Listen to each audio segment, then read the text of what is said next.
to you live from Get Your Hands Off My Penis. It's time for Destiny Down Under.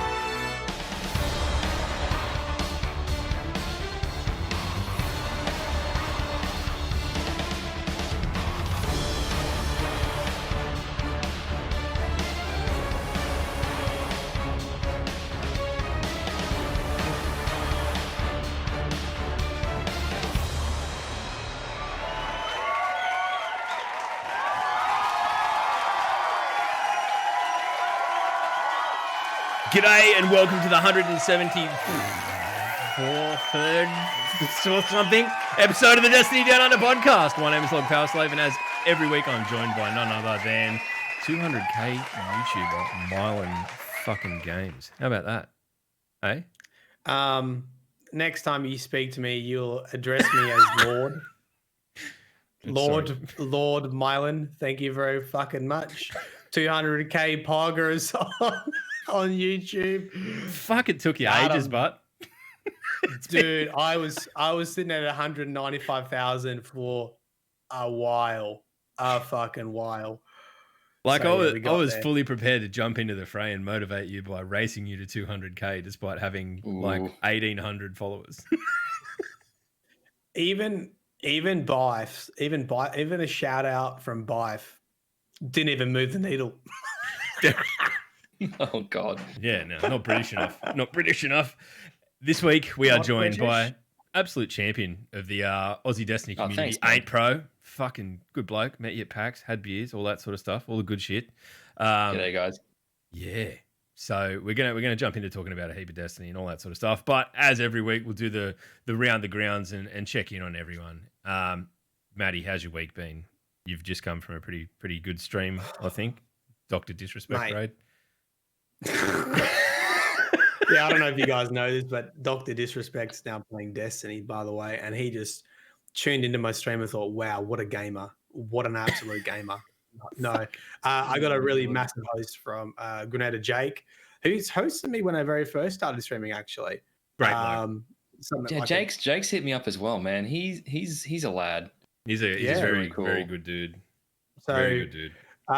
My strategy was I had 1,000 people that super keen on PvP, and we dressed the dog up in a wedding dress. Amazing. We just beat everyone into submission, just set their expectations very low. This is not a PvP stream.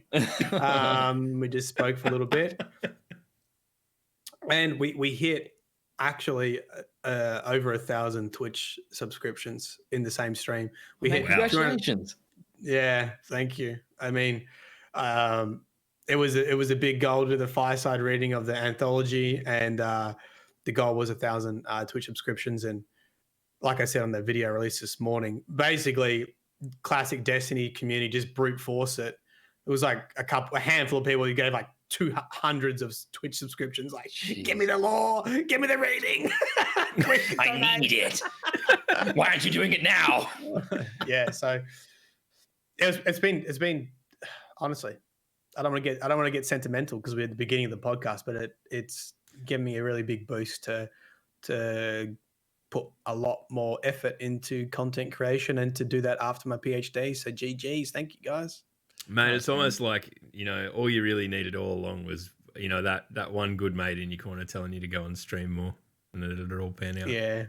Yeah. And the irony is that this all stemmed from the Bungie bounty, This all stemmed from the Bungie bounty, and me, to be honest, the lore of this stems from Surface of God. That one kid that got fucking wrecked, and then we made friends and we made up, and I still haven't hosted him. I don't know if he's about. I need to host him. Yeah, but I wasn't going to give him 500 for being a troll. I was going to dud the fucking DDU. This one was safe. Hey, what have you been up to this week, dude? What's been going on this week? Just trying to stay safe. In Destiny, just cracking out the Felwinters, man. Trying to get my head around that because I never played D1.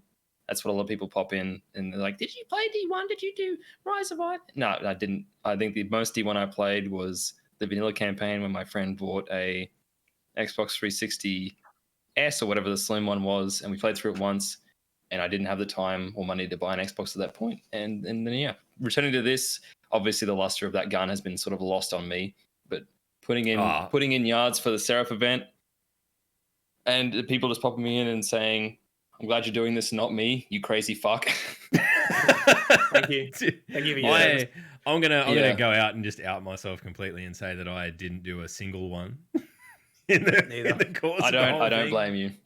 I have no interest in it, and if I didn't get the gun out of it, I would have been fine with that too. Because honestly, Felwinters is something that I still have like Vietnam style flashbacks about from when it was. I've heard stories of tales of legend about how it was horrific. It was I think the only thing that they could do that could top this would be probably the Galahorn. But I mean, it doesn't seem like it's totally broken. But we'll circle back to that in a minute.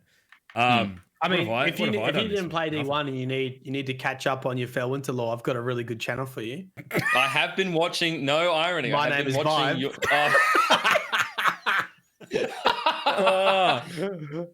don't know us well enough yet. You don't know. I walked right into that, man. Oh man. Yeah, no. I was like, I've been watching your videos, Mylan, to catch up on all the things I missed. Nah, bye. Oh shit. Oh shit. Dude, you know, I forgot to rig it up, but I actually complimented Batto in his lore video this week, and I was worried that his head wouldn't fit through the fucking door to be able to stream. Yeah, here we go. Here's Matt as he's felt all week.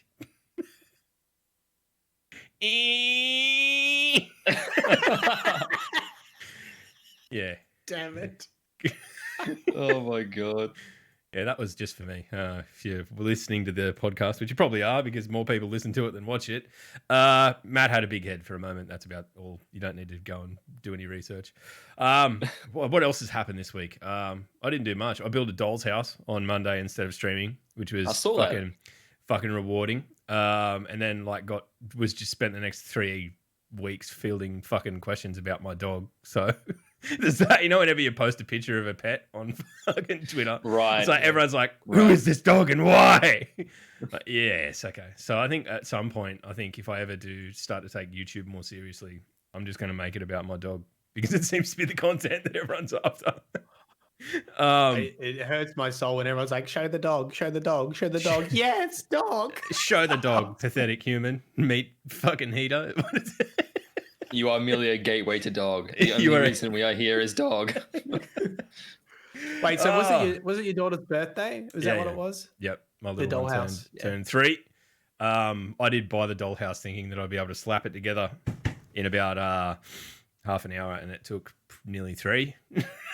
So yeah, I felt it. I wasn't super happy about it at the time, but it was rewarding the next morning seeing her get up and be all fucking happy and shit. So that's what it's all about. Oh, that's cool. I helped. I know this is off topic already, but I helped my niece, not her, but I helped my sister-in-law build a trampoline. It was a big fucking trampoline for Christmas. Next week, got fucking blown away in one of those storms. It got yeeted up the road and just absolutely smashed to bits. Oh no. It reminded me of the Christmas that me and Keg built a fucking... Did it have like the net and everything around it? Yeah, it had the net and everything. Me and Keg out in my backyard like in 2012 or something in the middle of a thunderstorm on Christmas Eve building a fucking trampoline for my daughter for the next day. Like, we're definitely going to get electrocuted here. This is bad. Yeah. But we lived. There you go. Good dad. Standing off at the side, just imagine you. Where does this bit go? This metal rod. I'm holding in the air. Where does this go? The fucking rat fart scene from Caddyshack. Yeah, exactly right. Exactly. That's exactly what I was thinking of. What else happened? Not much. I completely didn't do the wedding photo thing that I said I would last week because I had a look at my wedding photos and realised how far above my weight I'm punching and that I give Matt shit for it all the time. And I'm like, wow, you have a rough head, Power Slave. How the fuck did this all pan out? I don't know. You've only just worked out you've got a rough fucking head. Oh, I don't know. I think I hide it better now than I used to, which is probably, not convincing anyone. Wait, so you're not going to show the wedding photo? Oh, yeah, no, I probably will. I probably will. I'm just building up to it. Right. There's already pictures of me with dreads doing the rounds. on Pornhub, but I've seen it. All right, I liked that video. Do we want to get into talking about some Destiny dudes? Actually, we're going to hit the sting and we're going to come back. We're going to talk about AintPro. We're going to make him real awkward. Oh, God. We're going to just drill into everything you've ever been about. Right? Here we go. All right, here's the hardest question you're ever going to be asked. I'm ready. Sum yourself up in your own words.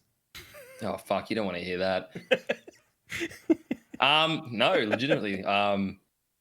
My name used to be completely serious. I used to not give a flying F about any reputation, and it's just kind of stuck as my moniker forever. But I don't try to take myself too seriously because all my gaming experience from back in the day was all these people calling themselves pro when Call of Duty was out. And so my main goal, just as a person playing video games, was to be compassionate to other people who are better or worse at games than I am, and to not, get a huge ego.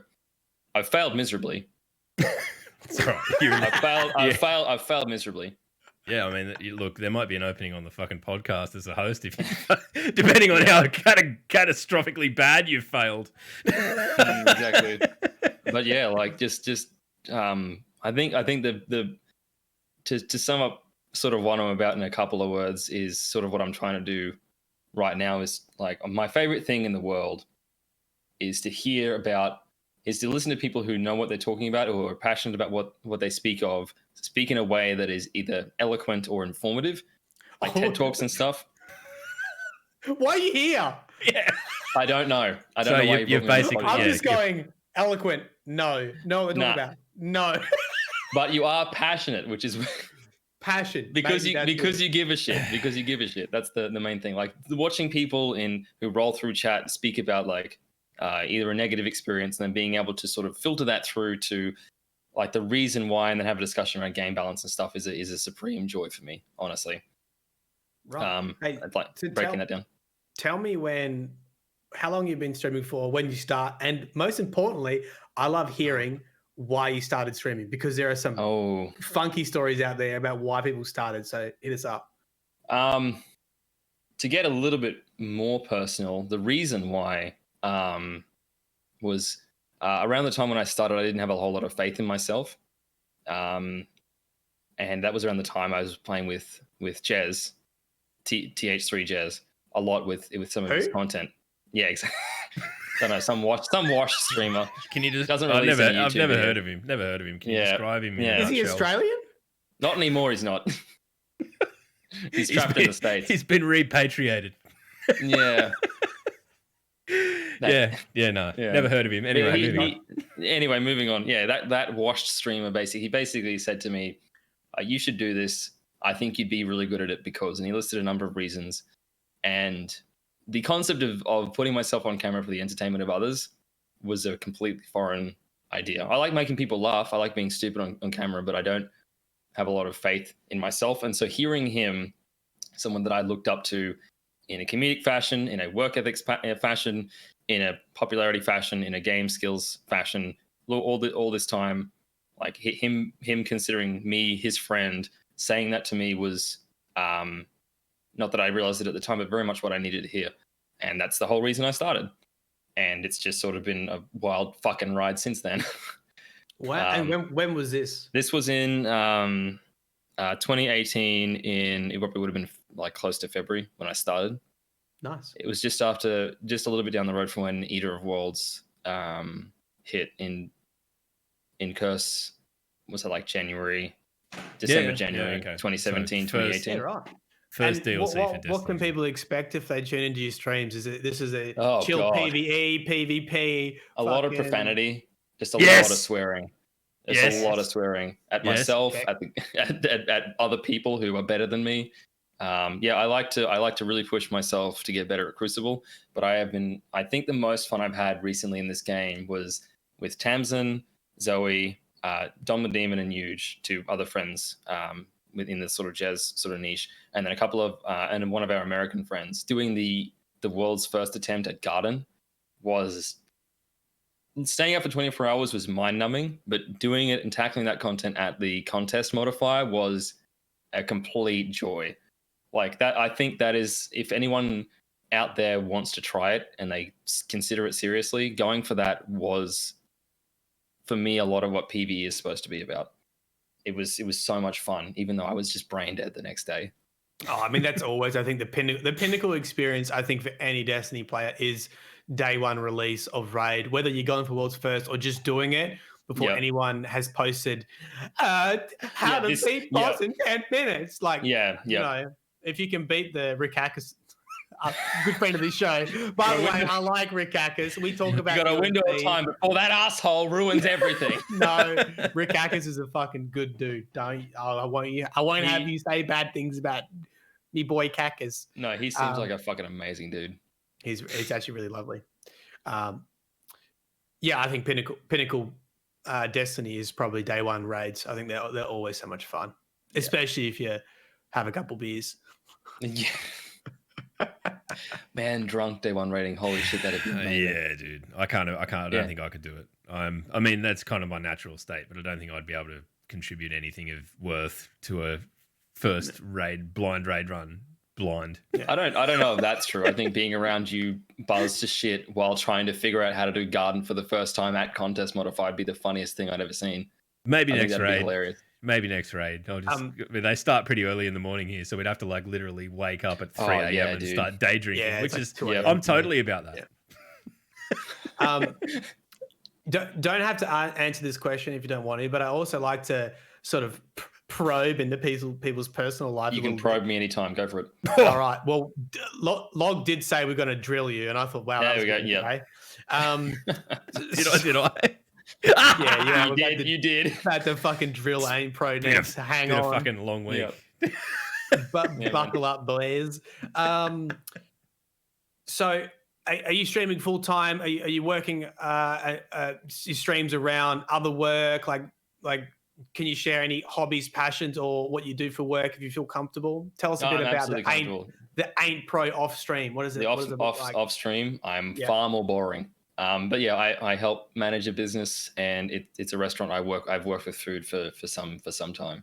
Right. And that's my not full-time gig, especially at the moment with all the stuff that's happening in the world. Yeah, dude. Right. This has been a very interesting sort of combination of things for streaming. Everyone's at home, so I'm expecting everyone who's out here, like anyone across the platform, is experiencing some modicum of more success because of that. But like in terms of that, as well as having time off, I just said to myself, if ever you're going to go hell for leather to try this out to see how it works, putting more hours in to streaming, that would be the time. Outside of streaming, I work with food, and help manage a business and try to stay as fit as I can. But the gym's closed, so I'm sad. So is your background more business or like chefing, or is it a bit of a combo of both? It used to be. I'm all the skills that I have with food are self-taught, and I got handed a bone a while back at a business that I worked at before this, and that's sort of where I cut my teeth in that industry because I guess it's a story I think I've probably shared before. I was originally going to uni for forensic science, right? And I was really big into chemistry and physics. I'm a bit of a nerd for math as well, and I hurt myself working after I came out of uni. I hurt myself and taking a break. I dropped a big heavy thing on my foot, and it was at that point in time that I was sort of looking at policing as a career, because you've got to do a number of years of standard duty police work in QLD to be considered even for a position. You sort of raise your hand and they say eventually for forensic science. Yeah, eventually we may get to you. Specifically the photography and specifically the crime scene analysis aspect of those things, less the investigative work. At least this is how it worked back then. But I dropped something heavy on my foot and really busted my toe, and it took a long time to get fixed. During this time, just a spoiler alert, chat, anyone who is here listening who would consider themselves applicable for police work, I consider myself probably of a point in time in my life as a man who would be able to approach that career.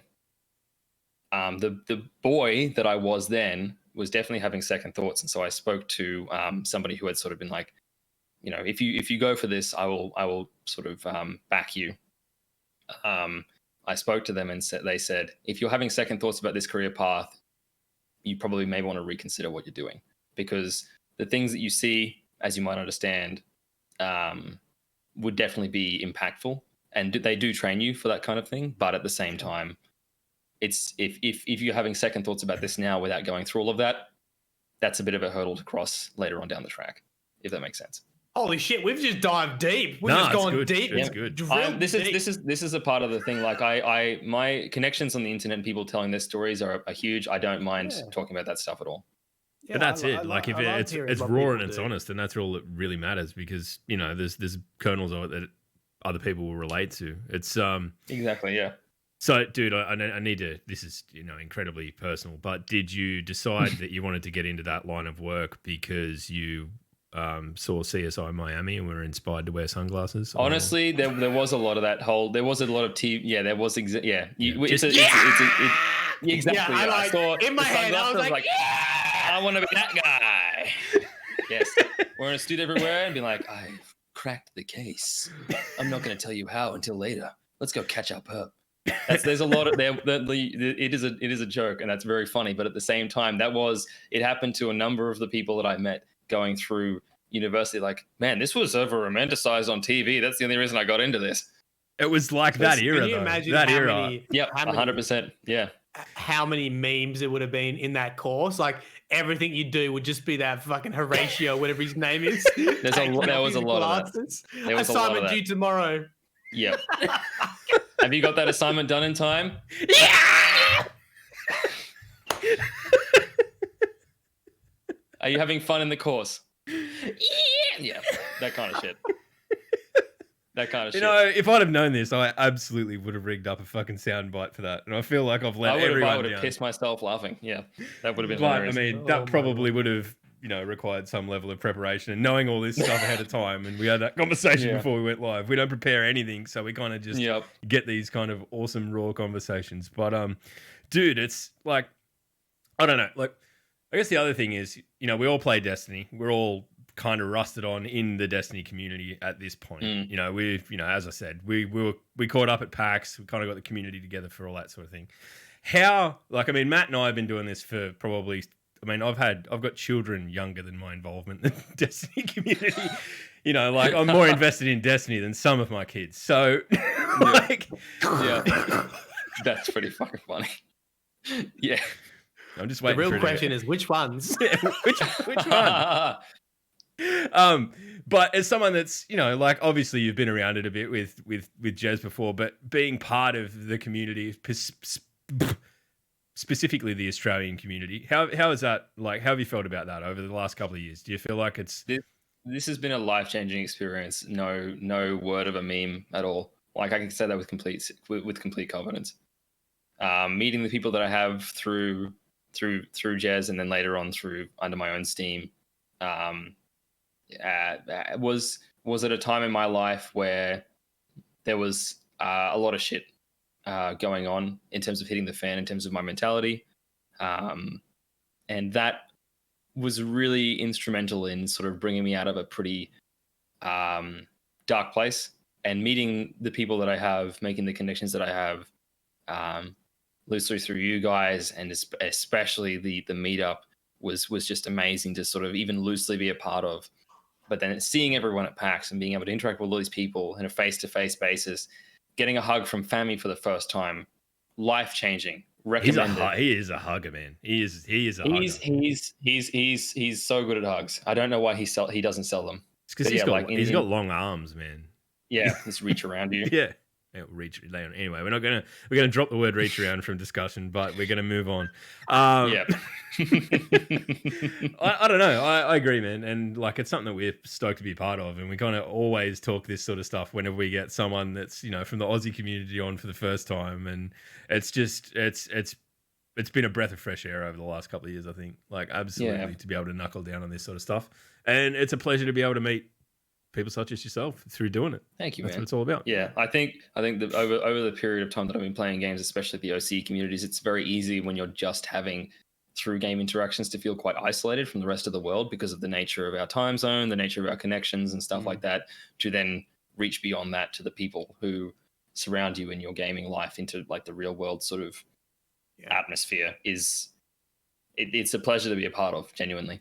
I think that's the one thing. Your stories. Yeah, dude. Yeah, it's honestly, it's lovely to get people on that. Like unguarded discussions, literally gold dust. Like this is the thing. I'm happy to within reason. So where can people find you? Like what are your streaming schedule look like if they want to tune in?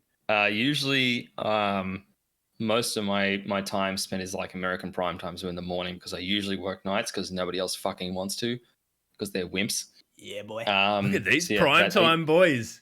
Yeah, I try my best because I try to get up in the morning and then take a swift break, go to work, and then gym at night. That sort of rotation has just been my life this entire time. Really? Yeah. Do you get up at like 4 a.m. to stream? Like no, nothing that crazy. Nothing that crazy. No, wouldn't recommend it. I've seen some of the fucking moments of his streams of late, and they're becoming progressively more unhinged. Wait, you are? Seriously? I like the comments that are just like, I see quarantine's going well. Yeah. As you're driving yourself up the wall. Oh my god. The one yesterday about light and dark mode. Do you know? Did I tell you what? Just as a quick aside, you can't see it because my big fat head's covering it. I was sitting in your stream, Matt, when you were going off on fucking gamer chairs. I'm sitting here on this chair like, oh fuck, we've got to get this out of here before. Let's just move this. Have you got a big Have you got a big staircase near you that you could throw it down or anything like that? Yeah. Just roll it out into the middle of traffic down the street. Yeah. Goodbye. So long. Oh, dude. It's one of those, I don't know. Anyway, we're not diving back into that. No, we're not getting back into that. I just thought it was funny. Anuses. Yeah. All right, well, what we might do, we might hit the sting again. Double stings this week. Extra value. That's what you come here for. And we're going to talk about all the shit that's happened this week in Destiny, because there's a bit. All right, straight off the top, Aint's done a shitload of throw the ball at the ball activities.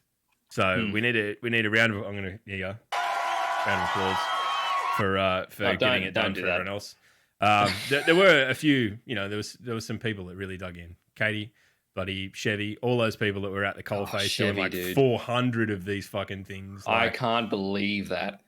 Respect, but I did none. So, I'm not even embarrassed to say that. I think it was one of those things where it was a bit of a big ask initially, and I think that slapped people down. But kind of the unfortunate thing was that once we got to the end of it, once everyone got to the end of that part of the quest, went to Felwinter Peak, or to Vostok, walked around Vostok for a bit, picked up some scanny bits, and then did the shotgun kills. Nothing happened. And, this being the Destiny community, everyone just took it really well and was like super patient. Like, no worries. We're just going to look, no, I understand things sometimes. Hell also froze over. It was weird. Just really supportive of the community guys from Bungie and everyone it's just great to see the community coming together and being just so positive about everything.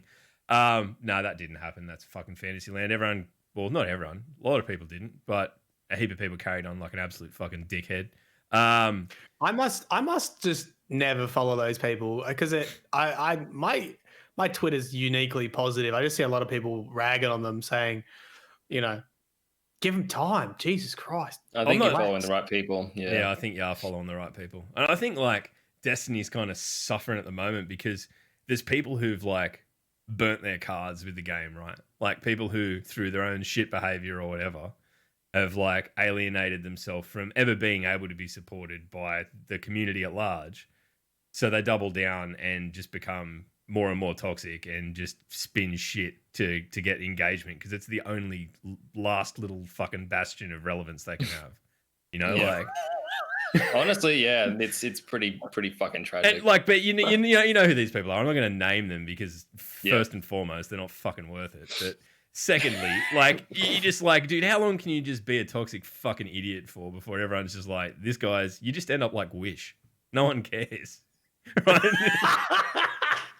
You just end up fucking on the Destiny, you just go and fucking fail at Fortnite or something. Leave everyone the fuck alone.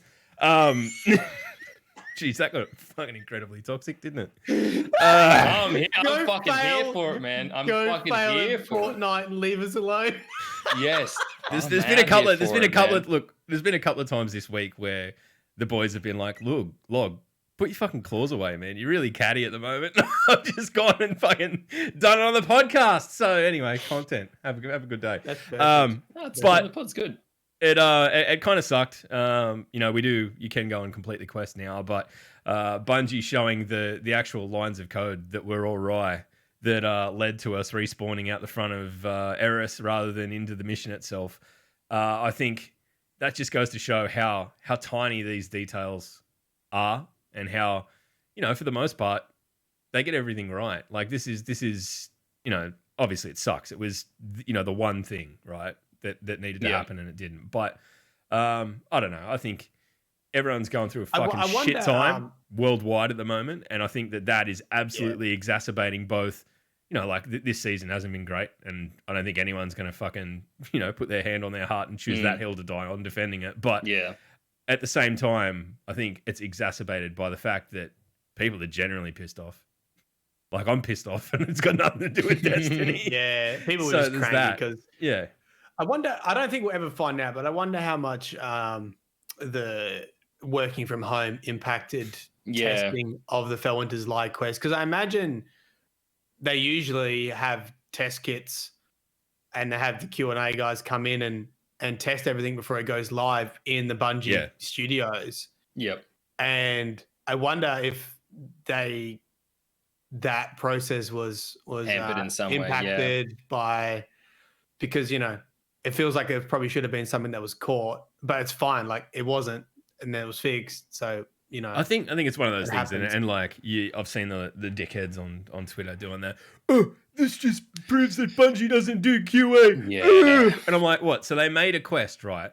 You're trying to tell me that they made a quest, and at no point through its entire development did one person run through the quest. Fuck off.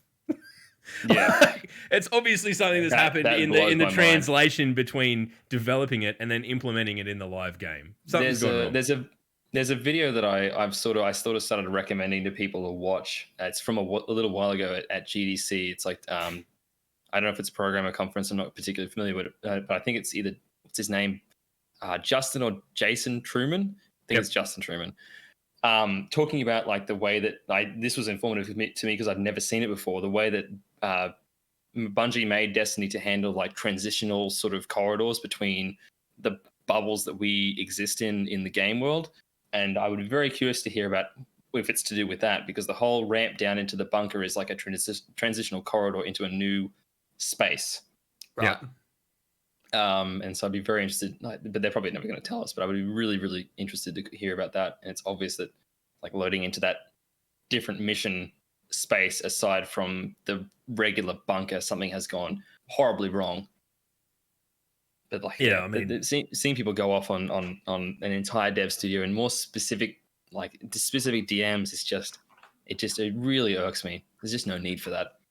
I think that sometimes people let the fact that Destiny encompasses their entire life get in the way of like logical thought patterns. Like when you read messages where it's like this quest didn't work and like I feel attacked personally because this quest didn't work. Like go out and do some push-ups for fuck's sake. Do some push-ups. Drop and give me 20 just for being a flog on the internet. I'm trapped to this chair and I only play Destiny. This quest has ruined my existence. Send help. I don't know. It's hard for me to tell because I haven't really been part of another game community apart from Destiny. Like Destiny's been my one-stop shop for being really, connected with the game community. Like, does this happen in other games as well? People are like just obsessed with it and they'll complain about it, but they won't take a break and they won't do other games. Look, I just think that most other game communities are just really polite and no one's toxic. I just think that it's just Destiny that's uniquely bad. I can't see anyone who plays Call of Duty getting angry about anything ever. Oh, yeah, but are they simultaneously angry and also committed to playing the game like 4 hours a day whilst being extremely angry? I hate this game. It is my life. Yeah. Then you just hate your life. I think Destiny has a way of drawing people in that way. Like there's just a supreme passion from everyone. Yeah. That sometimes is miscolored a very particularly negative way. I don't know. We don't have the answer, but I don't think it's particularly unique to Destiny. I think it's one of those things where, I mean, especially now in the state the world's in, but you know, you get a passionate echo chamber of people, and it always ends up fucked one way or another. It very rarely comes out right. So that's all this is. Our community is, you know, it's probably shrunk down a little bit in terms of where we've been in the past, and there's less, you know, like you got to be pretty fucking hardcore about Destiny to still be hanging around. So you're obviously passionate about it, and you know that doesn't excuse people behaving the way they do. But I think it is born of love for the game, ultimately somewhere deep down, but it gets perverted pretty fucking quickly. So yeah. Anyway, that was a fucking dour note, but I haven't actually had a chance to jump on and get the shotty in my hands yet. I'm just about finished that last step, but my personal highlight of this quest so far was actually getting in and climbing up Felwinter Peak again with the boys. We did some mountaineering, me, Nick, and Sass. We got up there and did some yodeling, and then jumping off of the top of the mountain and slamming all the way back down into Vostok was my highlight of the week, because it's not something I thought I'd get to do again. I thought that was sort of all stuff that had been left behind, but you can actually, in those story missions, get out of Vostok, jump across the bridge if you can, you know, get a sword, swing your way across, and climb up Felwinter Peak like it's Rise of Iron all over again. So a bit of nostalgia. So we probably should let people know. I'm assuming you're going to talk about the Felwinter quest. If you haven't done the quest and you want to do the quest, please leave. We'll see you later. Fly, you fools! Fly. Oh, there's still time. Yeah, you want to, like, if you've got headphones in, take them out of your ears and throw them at a wall. Like,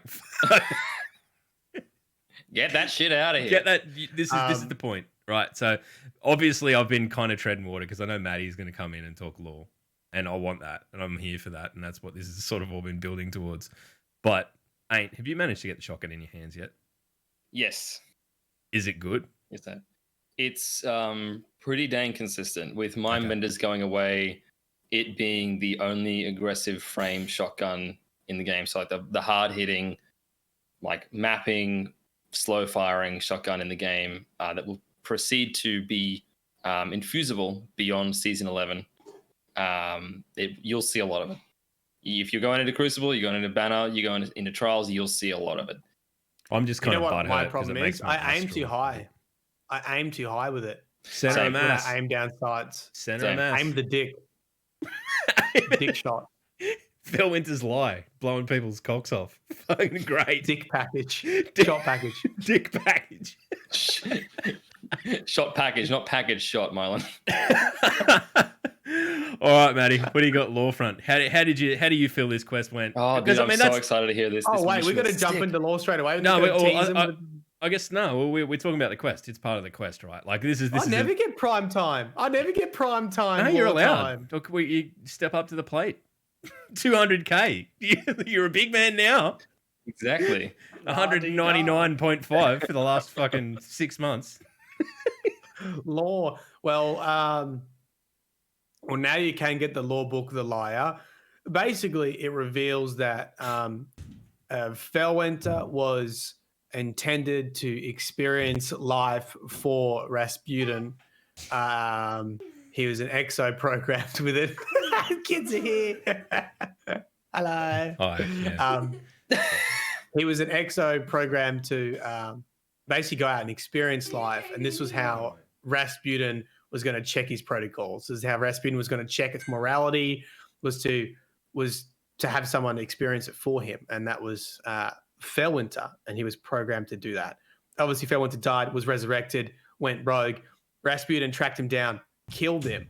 Felwinter was extremely powerful because he had in his frame essentially he was a war mind cross exo, which is one of the things I haven't read. It was actually in the Felwinters like lore tab, which I didn't have access to when I made the next video. Felwinter was a war mind cross exo, so probably the most powerful exo you're going to find. Rasputin kills him, and then we get the amazing cutscene. Well, not cutscene, but I don't know, interaction in the bunker where he's talking when Rasputin's telling the story about the tyrant killing his son. And it takes you basically through the whole story of Rasputin and Felwinter as a metaphor. You know, the tyrant lived through a golden age. He had a son. The son collected information for him and helped him be a real boy. I don't know, whatever it says. So, direct. And then at the very end, it's like Rasputin says, "Because I couldn't have him, I killed him." And then it says, "I for the tyranny." He looked upon his tyranny and wept, or something like that. And my next videos, I think a lot of people are like, why did he kill him? Beyond Felwinter being extremely powerful, if Rasputin's an ally, why wouldn't he recruit Felwinter? Why wouldn't he have someone like that on board? Like, Rasputin's meant to be defending humanity. Like, that makes no sense for him to wipe out an exo copy of himself, unless he thought that exo copy was going to betray him. But there was no inclination that Felwinter was going to try to take out Rasputin. He was attacked immediately. And this is why it's so chef kisser. This is why it's so beautiful, because the whole idea of Felwinter was to allow Rasputin to develop emotion, to have the human experience. And so I feel like this whole event was a capstone on the idea that the Siddhartha Golem program worked, and Rasputin no longer just makes logical computer decisions. Rasputin made a human decision, one based on jealousy. If I can't have him, no one can have him. He tells his story based on guilt. He wanted to share his story with Guardians after we proved ourselves. And he showed emotion by weeping. A computer weeping. So I felt this is beautiful. This was a capstone on the whole. Rasputin is no longer just a robot. We've known that for a while, but this sort of puts a nice little cherry on top and told the Felwinter story.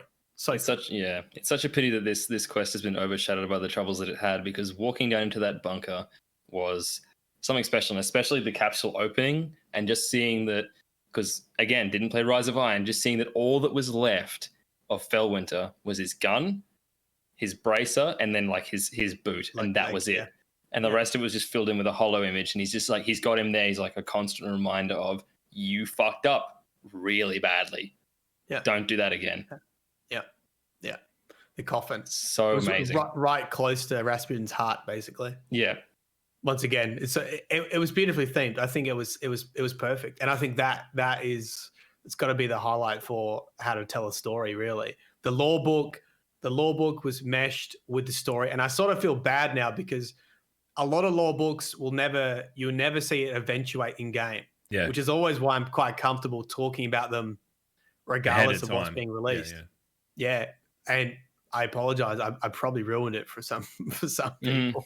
But it also complemented what you were saying. Like, if you didn't have that backstory, this is the thing with like the lore books, like you either don't read them and you experience the cutscene, and then you're like, oh my God, like you don't know what they're talking about. And then you go read the book and you're like, okay, that's what they're talking about. Or you get the background knowledge and then you experience the cutscene, like, oh my God, this amazing cutscene. I understand why he's saying these things now. So it can sort of go both ways. Big time. So there you go. I can't wait. Really cool. I can't wait to get in there and run it through now. Like, I'd kind of got into this. It's really special. It's really good. I think it's. Oh, you haven't done it yet? Like, no, I haven't done the last step. I've just got to finish off the shoddy kills, then I'll go and do it. Oh, well, yeah. Now with that, just wait. It's really impactful when you see it. It does. Fuck. When did they use that? You know, when you used to get your powers back in at the beginning of Destiny 2, and you went through the broken shard, and you had those like holograms. It does that. Yeah. It does the overvoice with the holograms, telling the story of Rasputin, of Felwinter, as you go through it. I think that we've been waiting for something to come along like that. That's always been the criticism, right? Like that the lore books and what happens in game have been somewhat like you either got one or the other. You kind of never really got both. Yeah. Where this is, by the sounds of it, having not experienced it yet, but listen to the way Maddie's talking about it, and I can tell he's fired up. He's got a law boner hiding under the desk. I think. See his camera tilt backwards a little bit in a second. he had a camera under the desk the other day. I think he's got rid of it because it was a bad idea. What? Why? Why did you do that? Just for his dog. I just went to use my his stream deck, my sit-stand desk, and it's broken. Oh, fucking! It's all gone wrong. Shit! What's it broken for? That's a tomorrow job. But like, I was just thinking for so long, like, I was trying to write this script, and I was just thinking, like, why this doesn't make sense, and then it was like. And then hearing those things, I was like, "That's why it's not meant to make sense. He's not meant to have made a proper decision. He's meant to be a dumb human, and that's why it's so he's cool. been fucked up and overwrought by emotion, and that's kind of the payoff. That the Felwinter experiment worked 100%. But it made him fucking crap. Yes, it's so many layers to it. It's really nice. I love the fact that also like it also dips back into the Rise of Iron stuff, like the fact that, like, again, hope you guys are tuned the fuck out, because like Felwinter got baited into pursuing Siva because that was like Rasputin was feeding him this information, right? Yes. And that like led the Iron Lords to assault the Site 6 or whatever it is, and that's what led to widespread chaos throughout the EDZ. So all these broader ramifications are personified in Felwinter, and fucking Rasputin being like, but I want him. But I want him. Yeah. There was a shade. And it's very look, they respected what previously had happened. They incorporated what happened in D1 into the lore. Yep. They brought back a favorite weapon, and then they also gave you like, if that mission wasn't bugged, this would have been a success, 20 out of 10. Success. Yeah, like, 100%. And the lore book matched what was happening in game. I think that's probably the closest to the perfect formula for telling a story in a season that you could get. It's just such a shame that it was overshadowed by one fucked line of code. Yeah, right. 100%. I think we do this. We go, very well done. Good shit, Bungie. Good shit.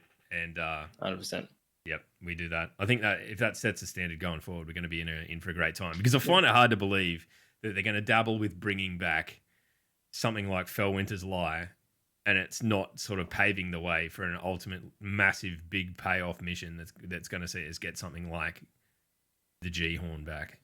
I think that, that's, you always get those dickheads on the internet that are like, it's just fucking stuff that was in D1. But these weapons have lore behind them and have meaning to the community. And I think that this was an experiment with that. We saw it to some extent with Outbreak, but this is, people are passionate about this sort of shit, and it works. So I'm all for it personally. Yeah. All right. Well, and the gun's great, but I also don't think it's like, there's a lot of people running it in Crucible, but it doesn't feel fucking stupid broken. Like, it feels like, for someone like me who hasn't played PvP since Destiny started, and all of a sudden now wants to be a PvP gamer and getting raided by Grenadier Drake, right? And now I don't have a decent shotgun. It's fantastic. I've got something that I can actually use in my arsenal. It's fantastic. I think that's also the thing moving into next season. Like, new mind benders isn't going to be as useful anymore. People are going to be really sad about that. So giving all the preemptive complainers this. Yeah, they just need to bring some people back, aren't happy. Yeah. Fucking icebreaker. Oh god. That's what we need, a sniper rifle that gives you your bullets back. Jeez. I was going to say something that's totally left me, but anyway, we'll jump into the rest of the TWAB. Oh, good. Yeah. What was I going to say? Yeah. No, this is just an example of how my brain works or doesn't. Look, the TWAB was pretty weighty in terms of some sandbox changes they're going to jump in and make. And a lot of them seem to center around reload perks. Now, personally, I kind of didn't feel like they were in that bad of a spot to begin with.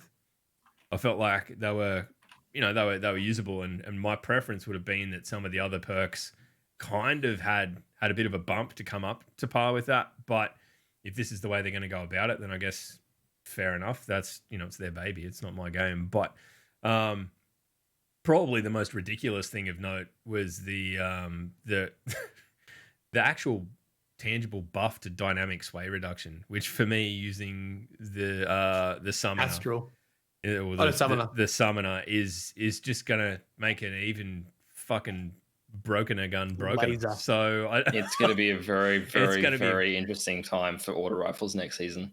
I think they're gonna. What was the buff? What did they do to it? Well, they didn't actually buff it. Increases the. Oh, sorry, go for it. They didn't actually buff it. They just made the way it's presented in game more accurate to what the actual effect is, so that ultimately your reticle doesn't move as much. Right? It's like the right. So it adds 10 stability over time. Where apparently that's way more powerful than it sounds. But reduced reticle movement from stability should now tell players this is working. So more or less, it's more accurate. It's more stable than I can kill snipers because you're going to have a better gun. visual cue of where you're aiming, basically. I think that's the way I understand it. So I already kill snipers with this gun. It's a fucking auto rifle. Yeah, that's just about right. The 10 stability over time, in addition to the accuracy as well from dynamic sways, there's a whole bunch of stuff that I don't really truly understand about cones. That can be Fallout plays in Drewski's area and Reddit's fucking area to decipher. But like, there's a whole bunch of. I don't know. I didn't pick those guys for being big on the cones, but fair enough. I know. I was like, I can tell you right now. Okay, Log. I can tell you right fucking now. Log can tell you like one or two things about some cones, mate. Yeah. Not those cones, your bullet cones, where you have a chance to shoot the bullet down. Sorry, not the fun cones. Finally, my time has come. Destiny and cones. Here we go. I can talk on this subject. Yeah. Oh my god! But yeah, it's gonna be really good. Look, I tried to read the TWAB, and I'll be honest, I sort of faded a bit. I could tell these were big changes, but I couldn't work out whether these are good things or bad things. I did hear a couple of rumors sort of saying, not rumors. I look at Twitter and people saying, like, why are we nerfing perks rather than introducing new perks? Like, do you guys know what the feeling is about these changes and what people like them, don't like them? Mixed opinion? A lot of people are kind of like why? It feels like a unnecessary kind of nerf because the reload to the reload stuff. Yeah, to the reload stuff. They weren't that bad anyway, right? Like they weren't egregious. They were strong without being fucking broken. And most of the issue that we're seeing with the guns that dominate the meta at the moment are inherent. So nothing else is relevant. Yeah, they're inherent to the gun, and nothing else is in that able to compete with it in that archetype. So. Probably of concern, and like this is one that I didn't really argue with Sass. We had a passionate discussion yesterday about is changes to the low zoom sniper rifles that they've kind of telegraphed but haven't really stipulated here. Yeah. Now, like I mean, where do you sit with that? This is one of these things where no matter what position you hold, I think you're damned if you do, damned if you don't. These guns are broken to an extent because of the way flinch works in Destiny. But flinch works in Destiny on most of the other guns. So do you change the flinch or do you change the gun that it doesn't work on? Okay, you need to give me more background. Fill me in here. What's happening?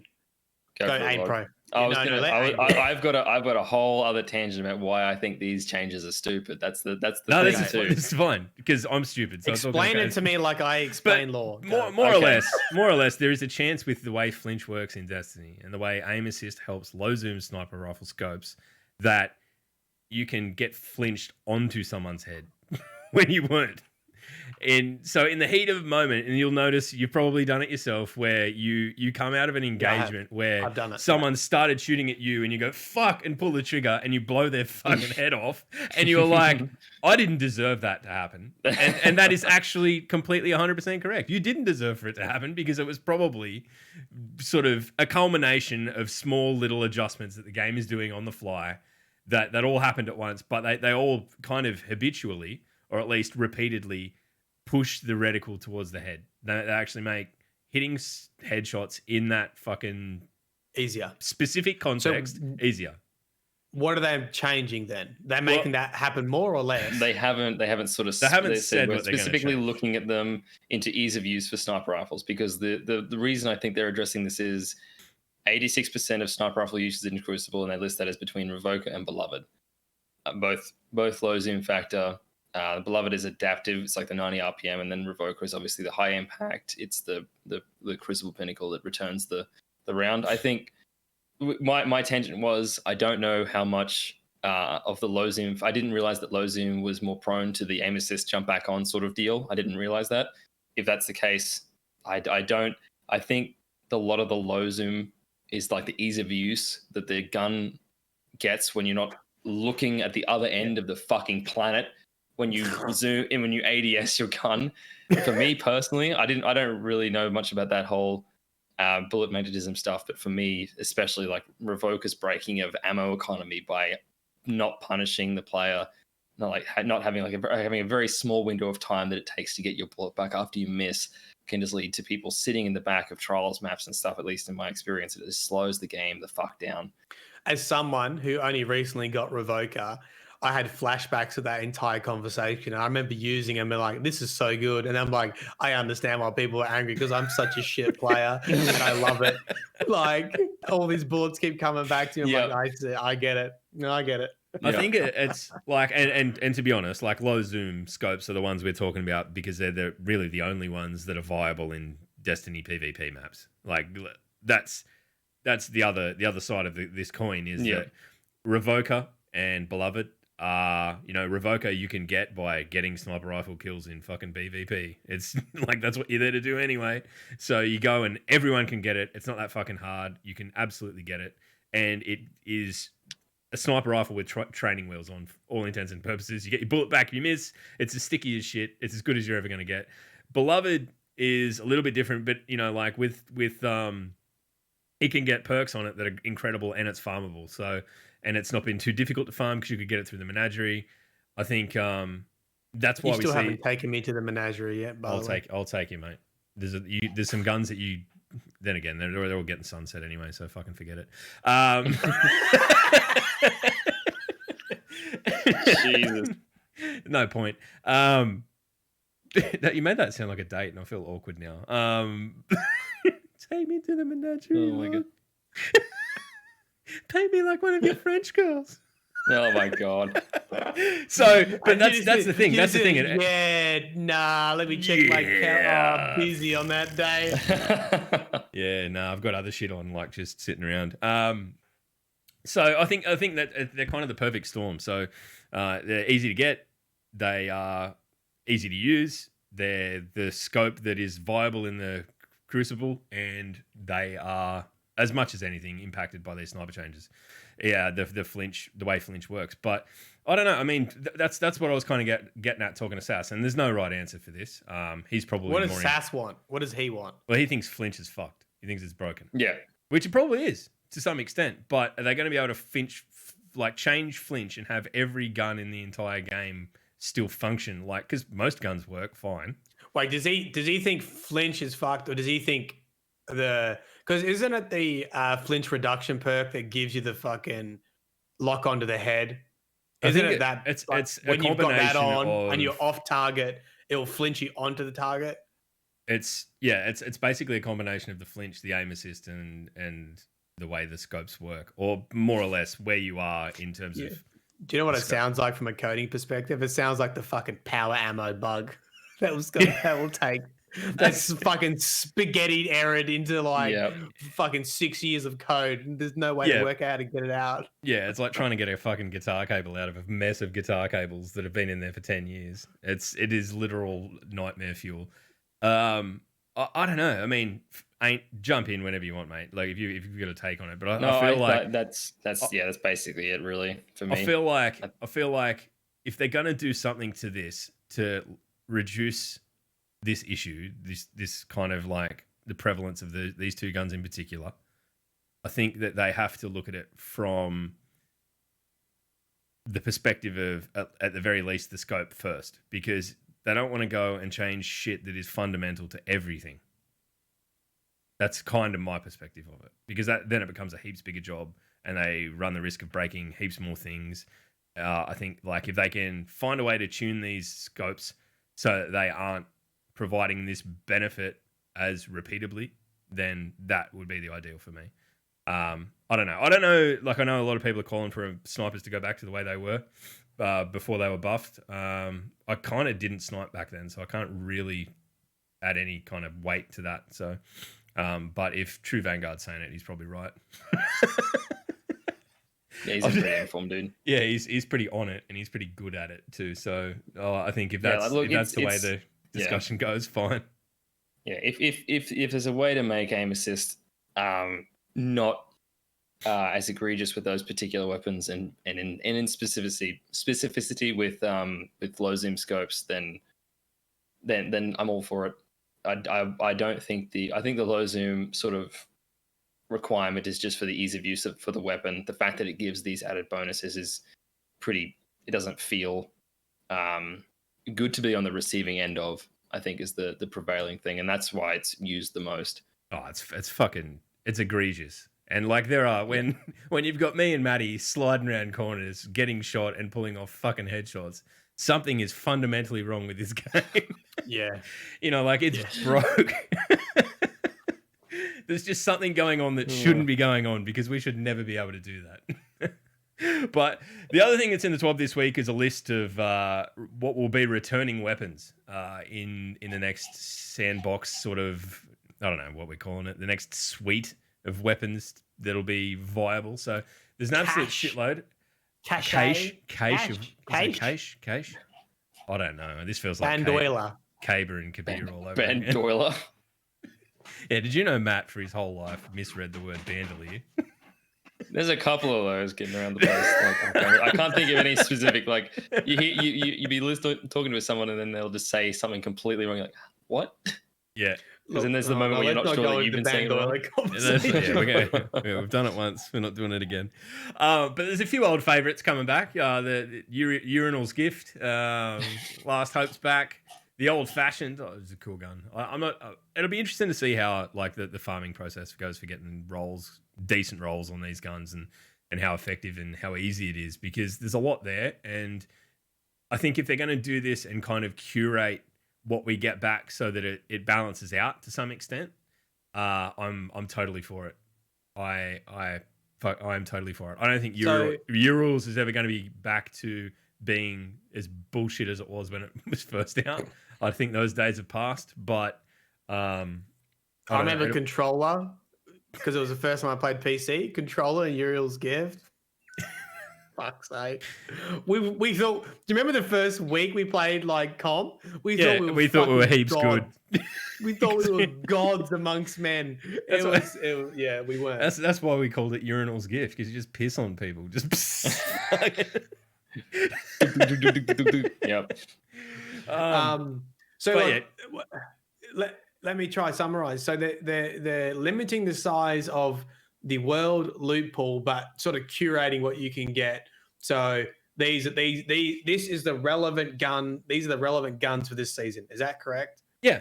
So they'll be the ones that'll be reinstituted. You'll be able to infuse these up over the next year.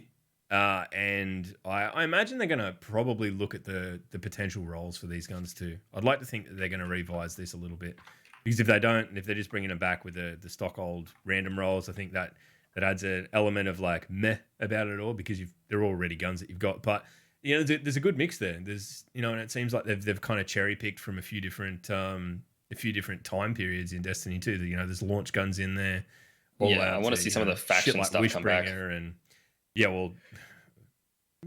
it's the old fashioned. No, it's the Dire Promise, but I want to get a Maxim back. That the sniper rifle from New Monarchy was amazing. Maybe next season. So how are these are world loot? So these can be dropped from any prime engram you get, or any you kill a dragon, then a purple octagon pops out of him. That's any of those. And what about vendors from vendor loot? In game. I think it's only from if you go to Rahul and then spend 25 shards, legendary shards, you can roll these world engrams. I don't think you can get them any other way. It'd be interesting to see if with this comes along a vendor refresh as well. I really hope there is. I think it'd be fucking super timely. We're due it's for so it. stale. We're due for it. I don't think that I find it hard to believe that there's anyone who plays Destiny with any regularity that hasn't got everything they could possibly want out of those loot pools already. So, Matt. Matt raises his hand. I've been doing this for 3 weeks. Destiny feels so fresh to me, to be honest. Hey, maybe there's merit in it. Just leave it till right at the back end and come in, because then there's heaps of content. You're fucking sweet. Yeah, my good friend Anthony, he's just picked up the game first time, and I just don't know where to start. I was like, mate, you've got a lot of catching up to do. I don't know. Just try your best. Give it a crack. Try your best. So you've got a good YouTube channel you can watch. If you need to know the backstory, give me a call. All right, well that's about it. If there's anything else you boys want to talk about, by all means, what we might do is open the chat up. Here you go. There you are. You're in. If you're writing anything, you're famous. Look, Mylan Games is fucking in there writing in the chat. It's his actual show. I'm not sure what he's doing. I want to ask Aint about trials. Have you done trials? Have you done much trials? Have you gone flawless? I haven't played trials since week 5. I went flawless the first 5 weeks to get the collections done. I played with Jez, Dom for the first couple of weeks, and then I had the privilege of playing with Sass and Aura. I think I was on the best hot streak of Crucible performance in my entire career in Destiny, and it just got a bit too much, unfortunately. So I'm sort of taking a break from that, not to burn myself out, which some of these complainers on Twitter probably should consider, not to get too angry. Trials is so different from every other fucking game mode. It's like playing a different fucking game. Like, I love elimination. I love elimination a lot. It's we talk about this. Like, we'll go and play a trials card and play one trials card and then go back to comp, because comp feels like fucking just chill out, easy street. Yeah, with it's. I don't know. I mean, obviously, I feel like comp is so good now. I feel like comp, like, it feels exciting to me, but it's not like, it's not just basically three people just waiting for someone to make the most tiniest mistake, get a pick, and then collapse on them. It's like going back to jalapenos after being force fed a fucking ghost pepper. That's sort of what I feel, how I feel about trials, to be honest. Yeah, I mean, and that's kind of it at the moment. It's a pretty strong analogy for trials, given the amount of like hacking and all of the negative shit that's coming along with that playlist at the moment. It is like someone literally shoving a ghost chili down your throat. You're like, I don't know. I mean, I didn't play last week. I thought it was fucking Widow's Court, wasn't it? It was the big map. I thought, nah, I'm just gonna leave it. Mate, I had the worst time on Widow's Court. Widow's Court hurt my soul. I just thought I'd leave it. I might give it a run this weekend, but I feel like I'm kind of in that zone where I'm not hating it that much. Like, I'm kind of like, I get in, I don't play till I'm burnt out on it. I just do a couple of cards and I'm done. And if I can stay in there while it is literally the most toxic place in the world, if they do manage to turn it around, then it will seem super friendly in the future. Yeah. And I'll have a great time. So I don't know. I just think that I don't know. Look, we've had some pretty big discussions just among sort of our mates over the last week about things like the hacking and all that sort of stuff. And I just sincerely hope that there's an answer in the pipeline. But anyway. Sticky Frano asks, do you think this season wasn't as good because it was PvP oriented? No, I'll answer that from my perspective. I don't think that's the case. I think that this season was going to be light anyway.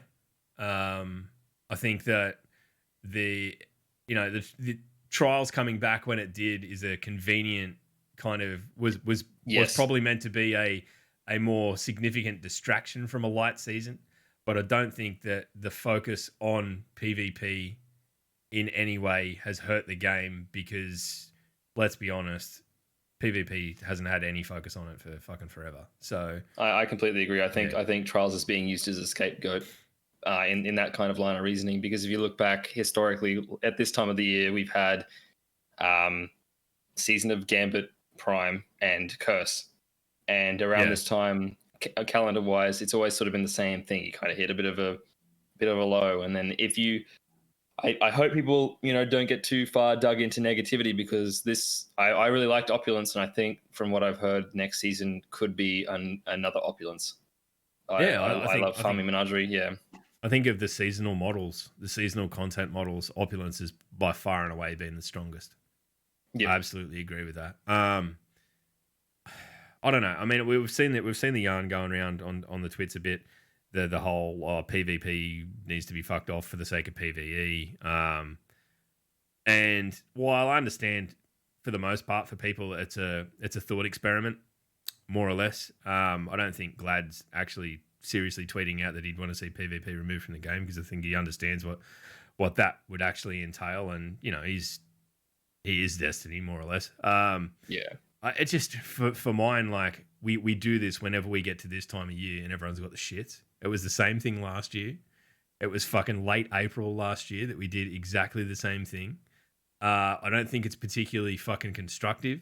I think that, and I think that ultimately everyone wants the same thing, right? Like if you're a PvP player, you just want shit to be effective and you want to be able to have a good time. If you're a PvE player, you want your weapons to be effective and you want to have a good time.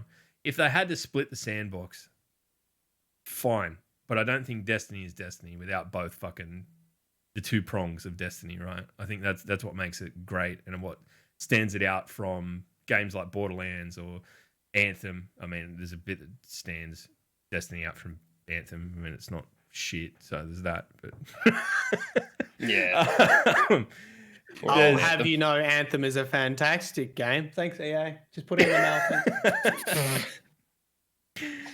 The irony is I did get paid by EA to make a video. Oh my god. Did you really? I didn't know that. Yeah, you did. Mate, not just one. Dude, I fucking made, was it 3? I think 3 videos. Nice. 3 videos. And those videos got more views than the entire Twitch directory. And what they got 24 views? And one video, I think I said Javelin or something. Oh, yeah, because there's Javelins in Anthem, right? And a whole bunch of people were like, this is not the Warmind Javelin from Destiny Universe. I've been bamboozled. The hands on hips squinting like, wait a minute. Wait a minute. This is I was expecting the lore of one very particular weapon that came out with the fucking DLC content. Hold on a second there, Lore Hobbit. This is incorrect. Oh, man. Yeah. So to answer your question, Frano, nah. I don't think so. I think the it's just a combination of a small season and the dichotomy between PvE weapons, getting them through raids and stuff to bring them into PvP, and PvP weapons to bring them back into raids. That sort of needs maybe a look at, in my opinion. But there isn't a lot of flow around the game between those two modes. I think that could be looked at potentially. That's a bit of an amateur opinion. But aside from being a slow season, I think Trials is honestly a scapegoat on Twitter. I think PvP is a scapegoat for a lot of blame for how this season has performed, honestly. Absolutely. I think as someone who's starting to play PvP, like I sort of get the appeal of it. And I think it's quite unique that you have a game like that where you grind loot and you could get a really good roll and you can go slap people in PvP. Like it's not meant to be fair. Like it's meant to be, if you put the time in and get your rolls on your armor right and get your rolls on your weapons right, like you have a huge advantage. There's no fairness to it. And I mean, that's meant to be the fun, right? Yeah, the biggest lie in Destiny is fucking the perception of Destiny is balance, right? I mean, the second someone gets their super, balance is fucking gone, baby. It's over. So it doesn't matter. I think, we need to do something to knock frustrating shit on the head, like when things are being abused. Yeah, but I don't think Destiny is the game that, we're never going to see it fucking, it's never going to be the MLG game where everyone's sweating their ass off. I think that's. And we did have a good crack at it. It was called Destiny 2 fucking PvP. And we knew how well that went. Static rolls. The new one, yeah. So I don't think that's worth revisiting. I think we're just going to take it at a grain of salt. And I agree with Matt. To the extent that I think PvP is kind of one of those things that it needs to be paid probably a little bit more attention than it is now. But it's also the thing that you can do in Destiny that is always unique, and it's always different, and you get different engagements no matter what. And when there's not much else going on in the game, the thing that I've done, and you know, like seasons like this are fucking absolute poster pin-up childs for it. Just go and, you know, the thing that you can do in this season is improve yourself. That's it. So go and seek that out. And that, you know, I've derived more satisfaction from working on my PvP game than I have for completing any raid ever at any point. You're so much better at PvP now. Yeah. So much better. I have my moments. I mean, if I get even slightly tired or slightly drunk, I turn into like classic old ape power slave again. Just running around. There's a man in front of me. Oh, there's a guy with a shotgun. I definitely need to try and shoulder charge him. That's fucking wise. But I mean, you beat me to the point I was going to lead to. It's like this is the perfect amount of time because like it's the same thing for everyone else. Maybe like a lot of people turn to Crucible to sort of do something. If they're not sort of taking a break, then that's exactly what I was going to say. That and the other hot tip: don't play fucking Destiny by yourself if you're not enjoying it. Jump in, play exclusively with friends, because I reckon that's the reason why I don't get fucking burnt out on it. Because Destiny is always the background to me, just fucking talking shit with my mates. Half the time I'm broadcasting it. So if you've got no mates, come and hang out with me. Shameless plug. Did it, nice. But still, I think that's a big part of it. That's a huge part of it. All right, well, unless there's any other burning questions, I'm going to give everyone fucking 1 hot minute to type them in chat. And if not, we'll piss off. We'll go and find someone to host. We'll have a good time. And dude, thanks, Aint, for coming on, man. You're more than welcome. Anytime you run out of better choices and you have to skip to the bottom of the barrel again, I'm here. You know where to find me. Yeah, anytime your respect for your own time sinks low enough for you to come on and join us on the podcast. You messaged me, you're like, my life's been hitting the fan, and I forgot to message you. I'm like, that's totally fine. I woke up on yesterday morning. I won't lie. I woke up yesterday morning and I'm like, because I was thinking about it because we hosted you last week, and I'm like, fuck, I've got to message Aint because we've got to get him on the podcast. It's been one of those things that I've been like trying to fucking line up for fucking forever now. And then I went, and then I woke up yesterday morning. I'm like, fuck, I haven't even messaged him. It was like mentally, it was like that was what we were gonna do. That was what was happening, and I'm like, fuck, you idiot. Dude, you're so right. like, I mean, there's little insight into how the DDU works. It's just mainly run by dreams and waking up in panic sweats. So there you go. Just sitting bolt upright in a cold sweat from you. Oh god, yeah. Just sitting. AintPro. Who's AintPro? Honey, one of those weeks, Log. I think you messaged me on the morning. You're like, podcast time. I'm like, oh yeah. I mean, we were just telepathically connected. Like, yeah, we're gonna do the podcast some point today. It'll be fine. We'll get there. Yeah, it's an easy proposition these days when it's only the two of us that we've got to fucking bounce back and forth. It's much different to what it used to be. All right, what we're gonna do is we're gonna raid into someone, and we're gonna say see you next week. But Maddie, before we do that, where will the law find people? The law will find you in a deep, deep bunker. And next to that bunker is a high-tech coffin. You open the coffin up, and there it is. Not Felwinter, not Felwinter's Lie. Fucking Grimoire Anthology Volume 1, Fireside Reading by Marlin Games. Thanks for 1K to somebody! Fantastic. Oh my God. god. Seriously. Shit is bloke.